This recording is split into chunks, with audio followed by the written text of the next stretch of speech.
With a double game week on the way and templates starting to crumble, here are 5 players to help you stand out from the crowd ahead of double game week 7.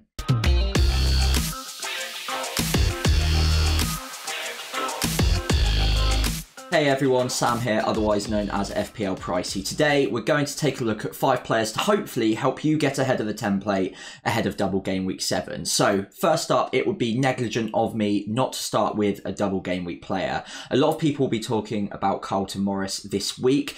I don't think in any other week he'd be a particular hot topic, but he does have a double game week. Luton play Everton and Burnley, so Everton in the away game. Burnley is the double game week fixture that got moved to double game week 7 after being postponed in game week 2. Carlton Morris is probably the one player across Luton or Burnley that is the most appealing to a lot of managers. I think that's partly because of the price point at 5.5 million. He's very accessible as a forward to get to, and then also the fact that the underlying data on the surface at least looks pretty decent. Now it is important to mention that 0.52 XG per 90 is heavily weighted towards the penalties that he's already received so far this year. So I think it's 0.19 XG non-penalty per 90. Now obviously it's really important that a player has penalties even for a side like Luton. You don't know when those are going to come. They're a very noisy statistic, so in any given game week this player could get 0.78, I believe it is, XG if they receive the penalty.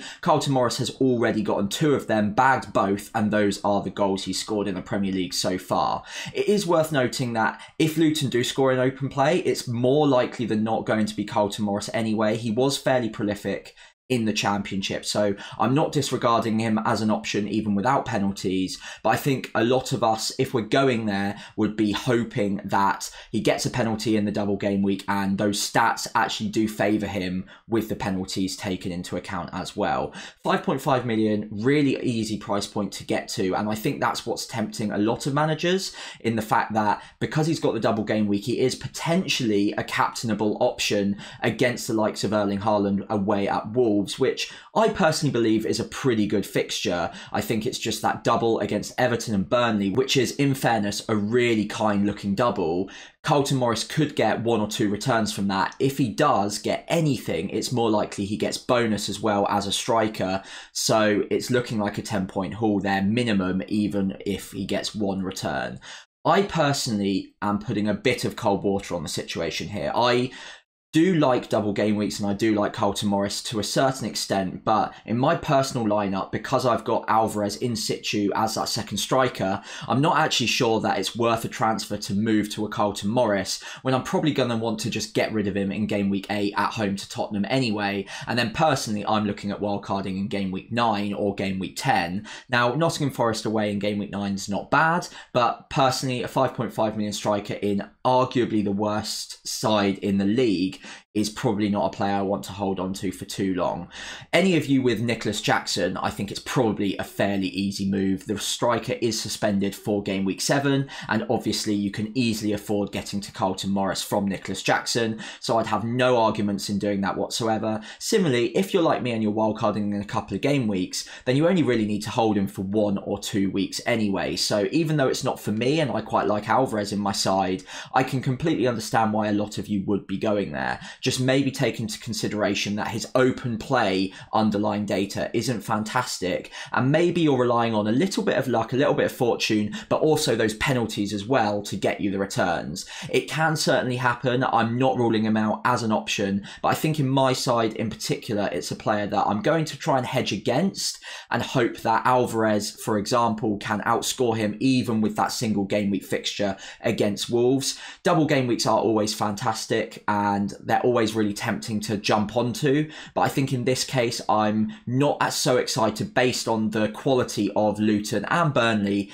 in the double game week. No double game week players from Burnley really appeal to me at all at the moment, which is probably why I'm not going to be mentioning them in this video today. But do let me know in the comments below if any double game week players outside of Carlton Morris and probably Issa Kabore as well at Luton are players that you're looking at for the double game week, because I'd love to know what other people are thinking, and if you've got any advice on which Burnley players, for instance, that could capture our interest, then please do leave them in the comments below. Another budget enabler that I really like the look of at the moment is Anthony Gordon. 5.6 million as a midfielder, playing out on that left wing for Newcastle. He's still really lowly owned at under 5%, just rising above 3% at the moment. And he is getting bought this week after a really good performance against Sheffield United. I think it's important to mention with a player like Anthony Gordon that it's very dependent on the situation at hand. And with Gordon, he wasn't really of great interest to me until Harvey Barnes went off injured against Sheffield United. I think that injury, if it looks like relatively medium to long term, could make Anthony Gordon a very interesting option because he won't have to fight for that starting place on the left wing for Newcastle against Harvey Barnes, who is also a very good player in his own right. They were sharing minutes a little bit. Anthony Gordon was probably winning that fight overall, but as we saw against Sheffield United, Harvey Barnes could easily be favoured in the Premier League in some matches with Gordon being used in the Champions League. So there was always the argument that Harvey Barnes could end up being the Premier League player here and there, whereas Gordon, I think if you're looking at him as an FPL option, you really need to guarantee at least 70 minutes a match to make him worthwhile, even at 5.6 million. Now, Eddie Howe, after the match, said that Barnes' injury didn't look fantastic, so maybe we've got a little run with Gordon probably starting in that left wing position for the foreseeable. It is also important to note that Isak can play out there, and Wilson has been playing well as that central striker. So if Howe wanted to try and squeeze Isak and Wilson into the same starting 11, then maybe Anthony Gordon would be the one to miss out at times. But it's also fair to say that Anthony Gordon has been fantastic this season. He had a great summer tournament for the under-21s with England, and since then it looks like he's really progressed and feels more comfortable in that Newcastle United shirt as well. The underlying data is also really, really good, especially for a budget enabler. 0.31 XG per 90 and 0.24 XA per 90 combines to over half a return a game, which is actually really good, especially for someone who is this cheap. That's actually more like an 8 or a 9 million midfielder asset with those sort of underlying data points. 2 goals, 3 assists so far. I don't think we'll expect a performance like Sheffield United every single week, but they do go up against Burnley at home this game week, so it's a really good jumping on point. Burnley have looked really leaky so far, and I think if we hadn't just seen Sheffield United get beat 8-0, Burnley would probably be one of the teams to target at the moment, and I think maybe that's just shifted our focus a little bit because they were a little bit more solid against Man United over the weekend. But I still think Burnley are a team to target. And then if you look beyond that as well, if you're not wildcarding in the next few game weeks, then you've got West Ham, Crystal Palace and Wolves. I don't think any of them are particularly bad fixtures. I don't think they're absolutely astounding, but again, if you're looking for that budget enabler to help you make moves elsewhere and you don't have that wild card up your sleeve in a couple of game weeks, Salah's going to be an option around game week 9 if not already, and a lot of us are going to be looking for a cheaper midfielder to accompany him and make sure that we've got the money to get to a 12.5 million asset in Mo Salah. So Anthony Gordon could be that guy, and with the underlying data and the fact that his expected minutes will probably rise now that Harvey Barnes is out, both of those factors combined could make him a really good option to help you find the funds elsewhere for a Mo Salah, for instance, and I really do like him as an option. I think he could be really popular, and that 3.1% ownership at the moment is probably going to rise quite considerably if he continues this form. If you're in the market for a short-term punt, then again we could be looking at targeting the promoted sides, and Sheffield United look a little bit all over the place, especially after that game against Newcastle over the weekend. So looking at who they've got next up, West Ham seem to fit the bill perfectly. Jarrod Bowen at 7.1 million and under 10% ownership is an explosive differential who is playing effectively as that shadow striker for West Ham at the moment. He scored a fantastic diving header at the weekend, his 4th of the season already, and even without the fixtures, he's really starting to rack up the points. 39 already, he's one of the top scoring midfielders, and because the returns are so heavily favoured towards goals at the moment, as you can see from the underlying data, 0.48 XG per 90 is fantastic for a midfielder, and I'd almost argue he's playing out of position as a striker. He's almost playing as that second striker behind Mikel Antonio, and 4 goals this season already really goes to show how potent he can be. Now that's without the fixtures. Now Sheffield United in game week 7 could be an ideal opportunity for a player like Jarrod Bowen to get in behind behind and to slot a couple of goals. Now, he's not the only player I'd recommend at West Ham, and against Newcastle United, James Ward-Prowse would have been licking his lips seeing Kieran Trippier getting all of those set-piece returns, and I think he could also be a really good budget enabler and someone that you could have a bit of a punt on for one game week against Sheffield United in game week 7. I think overall the player that I'd be recommending is Jarrod Bowen because his returns are so heavily weighted towards the goals. But James Ward-Prowse, if you can't afford a Jarrod Bowen, could be that ideal enabler as well. So I certainly wouldn't rule it out. One thing to mention is after game week 7, the fixtures do toughen up a little bit. Newcastle at home followed by Aston Villa away isn't absolutely fantastic, and you'll probably find midfielders with better fixtures out there. But if you're looking at wildcarding in the next week or two, or just fancy chasing that upside week to week with a midfielder and moving on to the next team to target in game week 8, then Jarrod Bowen or James Ward-Prowse could be fantastic options, and I think you'll probably be expecting that to pay off in the short term, even if it's a one game week punt. A player that has been in my side until really recently, and I'm kind of regret selling now, is Ollie Watkins. If you look at the fixture run ahead, he's a player that if you're not wildcarding could be a fantastic pickup around about now. Brighton at home in game week 7. Brighton are a tough fixture. They're not necessarily going to win that game, but they are also fairly leaky at the back at the moment. And Ollie Watkins, as well as other Aston Villa options, could really prosper in that fixture. Even beyond that as well, it's a sea of green fixtures. Wolves away, West Ham at home, and then really juicy fixtures from game week 10 onwards, especially with Luton at home and Nottingham Forest away in 10 and 11 respectively. Aston Villa could be a team that we want to jump on and pile onto ahead of that really nice fixture run, whether you're going to be on a wildcard soon or not. I think if you're not on a wildcard soon, then getting them now ahead of that fixture turn could be really important to help you build those returns before the rest of the wildcarders come in around game week 9 and 10 when the fixtures turn even more positive.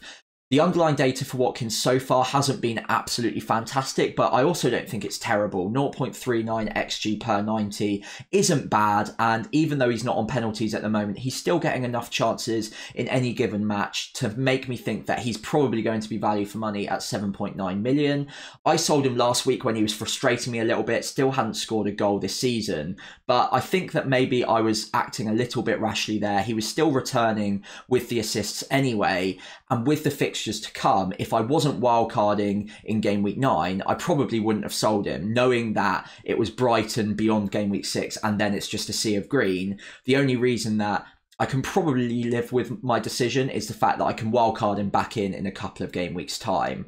The returns are there, the fixtures are definitely there as well, and Ollie Watkins, even though it looks like he's not going to be the same talismanic figure for Aston Villa as he has been in recent seasons, he will still tick over, and even at 8 million or 7.9 million as he now is, I still think he's going to be value for money. So I'd have no hesitation in recommending him even over the likes of a Carlton Morris with a double game week this week, because I still think he's due some attacking returns even against Brighton, and then after that he's an easy long-term hold.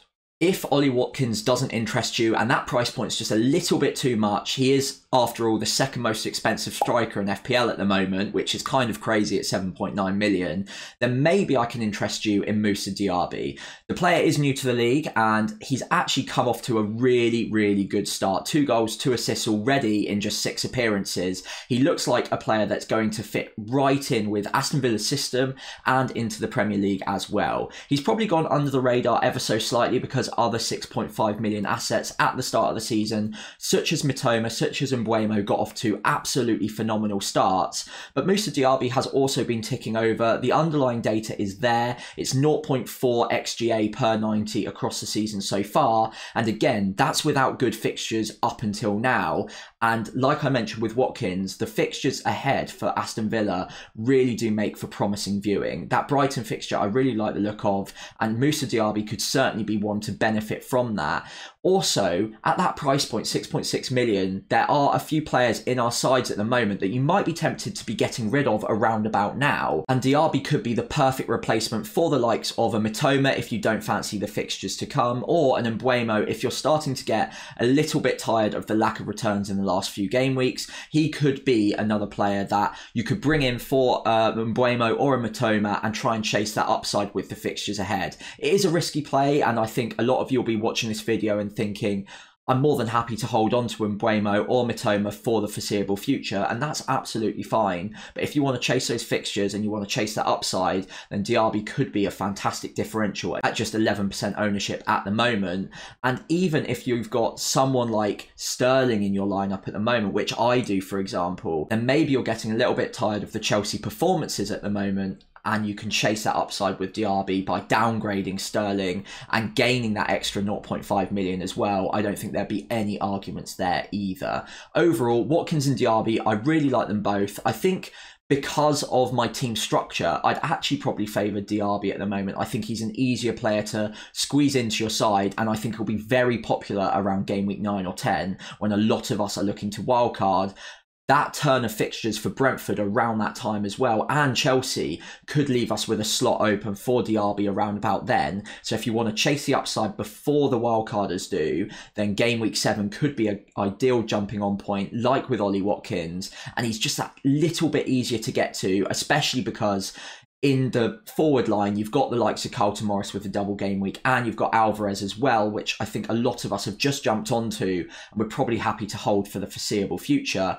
We don't have that problem with a lot of midfielders at the moment, so maybe he's a player that you can look to chase that upside with Aston Villa for the fixture run ahead. So there you have it, 5 players I really like the look of ahead of double game week 7. Just one double game week player in there, so please do let me know in the comments below if I've missed out on any players that you think I should be adding to my watch list ahead of game week 7, and we can discuss them in the comments. As always, if you enjoyed the video today, I'd really appreciate it if you could leave a like and subscribe to the channel just so you don't miss out on any future content, and it really helps support the channel and its growth over the next few game weeks.